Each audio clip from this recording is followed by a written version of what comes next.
வணக்கம். இலங்கை செய்திகளுடன் நான் ரோஷன். விரிவான செய்திகளுக்கு முன் தலைப்புச் செய்திகள். இலங்கைக்கு உத்தியோகபூர்வ விஜயம் மேற்கொண்டு இந்திய பிரதமர் நரேந்திர மோடி தனது பயணத்தை நிறைவு செய்து நாட்டிலிருந்து புறப்பட்டார். உள்ளூராட்சி மன்ற தேர்தல் முடிவடையும் வரை அனைத்து தபால் ஊழியர்களின் விடுமுறைகளும் ரத்து.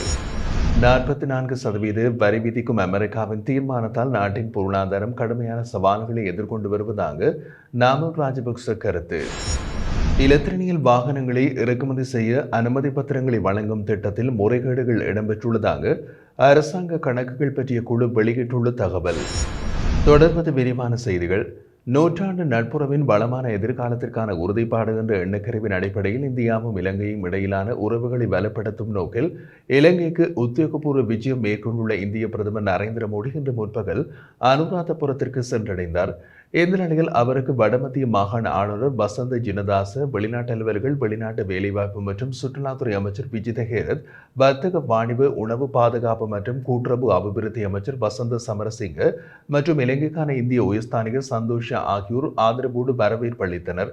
அதனைத் தொடர்ந்து இலங்கை விமானப்படையின் மரியாதையை பிரதமர் நரேந்திர மோடி ஏற்றுக்கொண்டார். தொடர்ந்து இந்திய பிரதமர் நரேந்திர மோடியும் ஜனாதிபதி அனுர்குமார திசாநாயக்கவும் அனுராதபுரத்தில் உள்ள வரலாற்று சிறப்புமிக்க ஜெயஸ்ரீ ஸ்ரீ மகாபோதியில் வழிபாடுகளில் ஈடுபட்டு ஆசி பெற்றனர். குஜராத் பிரதேசத்தில் 60களில் மேற்கொள்ளப்பட்ட அகழ்வில் புத்தர நினைவு சின்னங்கள் கண்டுபிடிக்கப்பட்டதாகவும் அந்த நினைவு சின்னங்களை இலங்கையில் காட்சிப்படுத்துவதற்கான வாய்ப்பை வழங்குவது குறித்து இலங்கை ஜனாதிபதியோடு கலந்துரையாடுவதாகவும் இந்திய பிரதமர் தெரிவித்திருந்தார். புத்தகயாவை ஆன்மீக நகரமாக பாதுகாக்க நடவடிக்கை எடுக்குமாறு அட்டமஸ்தானாதிபதி தேரர் விடுத்த கோரிக்கை தொடர்பாக கவனம் செலுத்திய பிரதமர் நரேந்திர மோடி ஜனாதிபதி அனுர்குமார திசாநாயக்கவோடு அது தொடர்பான எதிர்காலத்தின் நடவடிக்கைகள் குறித்து கலந்துரையாடுவதாகவும் தெரிவித்திருந்தார். அட்டமஸ்தானாதிபதி தேரர் தலைமையிலான மகா சங்கத்தினர் பிரீத் பாராயணம் செய்து இந்திய பிரதமரை ஆசீர்வதித்த நிலையில் இந்திய பிரதமர் ஜெயஸ்ரீ மகாபோதி வளாகத்தில் புதிதாக நிர்மாணிக்கப்பட்ட நுழைவாயிலை திறந்து வைத்தார். அதே நேரம் அனுராதபுரம் தொடருந்து நிலையத்தின் சமிக்ஞை அமைப்பை அவர் இன்று திறந்து வைத்ததோடு மேலும் நவீனமயமாக்கப்பட்ட மகவ ஓமந்தை தொடருந்து பாதையையும் இந்திய பிரதமர் நரேந்திர மோடி அதிகாரப்பூர்வமாக திறந்து வைத்துள்ளார். குறித்த நிகழ்வில் ஜனாதிபதி அனுர்குமார திசாநாயக்க உள்ளிட்ட பலரும் கலந்து கொண்டிருந்தனர். இதேவேளை இலங்கைக்கான உத்தியோகபூர்வ விஜயத்தினை முடித்துக் கொண்ட இந்திய பிரதமர் நரேந்திர மோடி நாட்டிலிருந்து புறப்பட்டு சென்றுள்ளார். ராமேஸ்வரத்தில் புதிதாக கட்டப்பட்டுள்ள பாம்பன் பாலத்தை திறந்து வைப்பதற்காக இந்திய பிரதமர் தமிழகத்தை நோக்கி புறப்பட்டிருந்தார். இந்த நிலையில் குறித்த விஜயத்தின் போது தமக்கு வழங்கப்பட்ட அன்பான அரவணைப்புக்காக ஜனாதிபதி அனுர்குமார திசாநாயக்கவுக்கும் இலங்கை அரசாங்கத்திற்கும் மனமார்ந்த நன்றியை தெரிவித்துக் கொள்வதாக இந்திய பிரதமர் தனது உத்தியோகபூர்வ எக்ஸ் தளத்தில் பதிவிட்டுள்ளார். இந்திய பிரதமர் நரேந்திர மோடி மற்றும் எதிர்க்கட்சித் தலைவர் சஜித் பிரேமதாசவுக்கு இடையிலான சந்திப்பு கொழும்பில் நடைபெற்றது. இந்த சந்திப்பின் போது சஜித் பிரேமதாச நரேந்திர மோடிக்கு சிறப்பான ஒரு புகைப்படத்தை பரிசீலித்தார். அது வில்பத்து தேசிய பூங்காவில் காணப்பட்ட ஒரு கண் பார்வையை இழந்த பெண் புலியின் புகைப்படமாகும். இந்த புலி ஐவான் என்று அழைக்கப்படுகிறது. இது தொடர்பாக விளக்கம் அளித்துள்ள சஜித் பிரேமதாச, ஒரு கண் பார்வை இழந்திருந்தாலும் காட்டின் கடின சூழ்நிலைகளுக்கு எதிராக வாழ்ந்த இந்த பெண்புலி இலங்கையின் இயற்கை செழிப்பு மற்றும் அழகின் அழகான சின்னமாகும் என்று குறிப்பிட்டார். அதன் கவர்ச்சியான நீலக்கண் அதை எதிர்கொண்ட சவால்களையும் அதன் வாழ்க்கை மேற்கொண்ட பயணத்தையும் பிரதிபலிக்கிறது. இது காட்டுப்புற சூழலில் பலன்களை எதிர்கொண்டு உயிர் வாழும் சக்தியின் ஒரு நிலையான அடையாளமாகவும் உள்ளது. இந்த வேளையில் இந்த புகைப்படத்தை பிரதமர் நரேந்திர மோடிக்கு வழங்கியிருப்பது பெரும் கௌரவம் எனவும், ஆனால் துரதிருஷ்டவசமாக கடந்த சில ஆண்டுகளாக இந்த புலி காணப்படவில்லை என்றும் அது இன்னமும் உயிருடன் உள்ளதா என்பதை உறுதியாக கூற முடியாது என்றும் சஜித் பிரேமதாச தெரிவித்துள்ளார். உள்ளூராட்சி மன்ற தேர்தல் முடிவடையும் வரை அனைத்து தபால் ஊழியர்களின் விடுமுறைகளும் ரத்து செய்யப்பட்டுள்ளதாக தபால் திணைக்களம் அறிவித்துள்ளது. ரத்து செய்யப்பட்ட விடுமுறைகள் இன்று முதல் அமலுக்கு வருவதாகவும் இது உத்தியோகபூர்வமான நடைமுறைக்கு கொண்டுவரப்பட்டுள்ளதாகவும் தெரிவிக்கப்பட்டுள்ளது.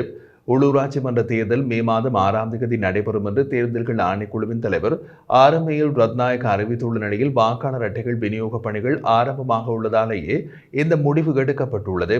உத்தியோகபூர்வ வாக்காளர் அட்டைகள் எதிர்வரும் ஏப்ரல் 16ஆம் தேதிக்குள் தபால் நிலையங்களுக்கு வழங்கப்படும் நிலையில் நடவடிக்கை எடுக்கப்படுகின்றது. மேலும் ஏப்ரல் 20ஆம் தேதி விசேட வாக்காளர் அட்டை விநியோக நாளாகவும் கருதப்படும். இதேவேளை தபால் மூல வாக்குப்பதிவு ஏப்ரல் 22, 23 மற்றும் 24 ஆகிய தினங்களில் நடைபெற உள்ளது. இந்த நாட்களில் வாக்களிக்க முடியாத அரசு ஊழியர்களுக்காக ஏப்ரல் 28 மற்றும் 29 ஆகிய தேதிகள் மேலதிக வாக்களிப்பதற்காக ஒதுக்கப்பட்டுள்ளது. இலங்கை பொருட்களுக்கு 44% வரி விதிக்கும் அமெரிக்காவின் தீர்மானத்தால் நாட்டின் பொருளாதாரம் கடுமையான சவால்களை எதிர்கொண்டு வருகின்றது. இந்த நிலையில் அரசியல் வேறுபாடுகளை புறக்கணித்து அனைத்து கட்சிகளும் ஒன்றிணைக்க வேண்டிய அவசியம் உள்ளது என இலங்கை பொதுஜன பெரமுனவின் நாடாளுமன்ற உறுப்பினர் நாமல் ராஜபக்ச வலியுறுத்தியுள்ளார்.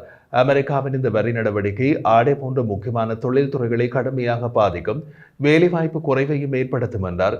2022ஆம் ஆண்டு ஏற்பட்ட பொருளாதார நெருக்கடியிலிருந்து இலங்கை இன்னமும் முழுமையாக மீண்டிராத நிலையில் இந்த புதிய வரி கட்டுப்பாடுகள் அரசாங்கத்தின் ஏற்றுமதி இலக்குகளை ஆபத்தில் ஆழ்த்துவதாகவும் அதனால் மீட்பு முயற்சிகள் மேலும் சிரமப்படுகின்றன என்றும் நாமல் ராஜபக்ச குறிப்பிட்டுள்ளார். அதே நேரத்தில் அமெரிக்காவுடன் நடத்தப்படும் பேச்சுவார்த்தைகள் வெற்றியளிக்காத பட்சத்தில் அரசாங்கம் தனது வரவு செலவு திட்டத்தில் மாற்றங்களை மேற்கொண்டு ஏற்றுமதி வருவாயை நிலைத்திருக்க தேவையான மாற்றுப்போக்குகளை கடைபிடிக்க வேண்டும் என்றும் அவர் ஆலோசித்துள்ளார். இவ்வாறு ஒரு பெரும் சவாலை நாம் எதிர்நோக்கும் தருணத்தில் அனைத்து அரசியல் கட்சிகளும் ஒருமித்து செயல்பட்டு பாதிக்கப்பட்ட துறைகளுக்கு ஆதரவளிக்க வேண்டும் என்றும் அவர் சுட்டிக்காட்டினார்.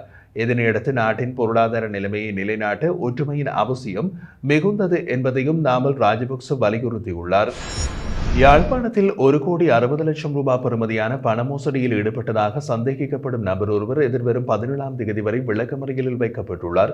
இந்த சம்பவம் தொடர்பாக கிடைத்த தகவல்களின்படி நெல்லியடியை சேர்ந்த ஒருவர் வெளிநாட்டு பயண ஏற்பாடுகளுக்காக வட்டுக்கோட்டையை சேர்ந்த நபர் ஒருவரிடம் 1,60,00,000 ரூபாய் பணத்தை ஒப்படைத்துள்ளார். ஆனால் பணம் பெற்ற நபர் அவரை வெளிநாட்டிற்கு அனுப்பாமல் மற்றும் அந்த பணத்தையும் திருப்பி வழங்காமல் மோசடி செய்துள்ளதாக தெரிவிக்கப்படுகின்றது. பாதிக்கப்பட்ட நபர் இந்த விவகாரம் தொடர்பாக காங்கேசன்துறை மாவட்ட விசேட குற்றத்தடுப்பு பிரிவுக்கு முறைப்பாடு செய்திருந்தார். அதன் பேரில் குற்றத்தடுப்பு பிரிவின் பொறுப்பதிகாரி எம் உதயானந்தன் தலைமையிலான குழு சம்பந்தப்பட்ட சந்தேக நபரை கைது செய்து மல்லாகம் நீதவான் நீதிமன்றத்தில் ஆஜர்படுத்தியது. தொடர்ந்து நீதிமன்றம் அவரை எதிர்வரும் 17ஆம் தேதி வரை விளக்கமறியலில் வைப்பதற்கு உத்தரவிட்டுள்ளது. வெளிநாடுகளில் பணியாற்றும் இலங்கையர்கள் நாட்டுக்கு அனுப்பும் பணத்தின் அடிப்படையில் இலத்திரனியல் வாகனங்களை இறக்குமதி செய்ய அனுமதி பத்திரங்கள் வழங்கும் திட்டத்தில் முறைகேடுகள் இடம்பெற்றுள்ளதாக அரசாங்க கணக்குகள் பற்றிய குழு வெளியிட்ட தகவலில் தெரிய வந்துள்ளது. 2022 மே 1 முதல் 2023 செப்டம்பர் 15 வரை நடைமுறையில் இருந்த இந்த வேலை திட்டம் தொடர்பான கணக்காய்வாளர் நாயகத்தின் அறிக்கை கோபா குழுவின் அவை ஒன்றில் விவாதிக்கப்பட்டது. இந்த அனுமதி பத்திரங்களை வழங்கும் செயற்பாடுகளில் நிதி சுத்திகரிப்பு இடம்பெற்றிருக்கலாம் என்ற சந்தேகம் எழுப்பப்பட்டுள்ளதாக கணக்காய்வாளர் நாயகம் தனது அறிக்கையில் குறிப்பிட்டுள்ளார். இந்த சந்தேகங்கள் சம்பந்தப்பட்ட நடவடிக்கைகள் மற்றும் ஆவணங்களை ஆராய்ந்த பிறகு வெளிவந்தவை என்றும் நாடாளுமன்ற தகவல் பிரிவு தெரிவிக்கின்றது. குறித்த காலப்பகுதியில் 1077 வாகனங்களுக்கு அனுமதி பத்திரங்கள் வழங்கப்பட்டுள்ளன. அதில் 77 அனுமதிகள் ரத்து செய்யப்பட்டுள்ளதுடன் 640 பத்திரங்களை பெற்றவர்கள் முக்கிய 2 நிறுவனங்களின் வாயிலாக வாகனங்களை இறக்குமதி செய்துள்ளதாகவும் அனுமதி பத்திரங்களை வணிக நடவடிக்கைகளுக்கு பயன்படுத்தியுள்ளதும் கண்டறியப்பட்டுள்ளது. மேலும் 2024 செப்டம்பர் 30 வரை இறக்குமதி செய்யப்பட்ட 921 வாகனங்களுக்கு அதிசொகுசு வரி விலக்கு வரம்பு 6 மில்லியன் ரூபாவிலிருந்து 12 மில்லியன் ரூபாய் வரை உயர்த்தப்பட்டதன் காரணமாக அரசாங்கத்திற்கு 2.42 பில்லியன் ரூபாய் வருமான இழப்பு ஏற்பட்டுள்ளதாகவும் கணக்காய்வாளர் நாயகம் தெரிவித்தார். இதேவேளை வெளிநாட்டுக்கு செல்லாத 4 நபர்களுக்கு இந்த திட்டத்தின் கீழ் அனுமதி பத்திரங்கள் வழங்கப்பட்டுள்ளன என்பதும் கவலைக்குரிய விடயமாகும். மேலும் இந்த அனுமதி பெறுவதற்கான குறைந்தபட்ச வெளிநாட்டு தங்குவதற்கான கால அளவு சுற்றி நிரூபத்தில் தெளிவாக குறிப்பிடப்படவில்லை. இதனால் வெளிநாட்டில் வரும் 3 நாட்கள் முதல் 3 மாதங்கள் வரை தங்கியிருந்தவர்கள் அல்லது பன்முறையாக வெளிநாடு சென்றவர்கள் என பலருக்கும் இந்த பத்திரங்கள் வழங்கப்பட்டுள்ளது. இந்த திட்டம் முன்னாள் தொழில் மற்றும் வெளிநாட்டு வேலைவாய்ப்பு அமைச்சினால் மேற்கொள்ளப்பட்டதாக நாடாளுமன்ற தொடர்பாளர் திணைக்களம் தெரிவிக்கின்றது.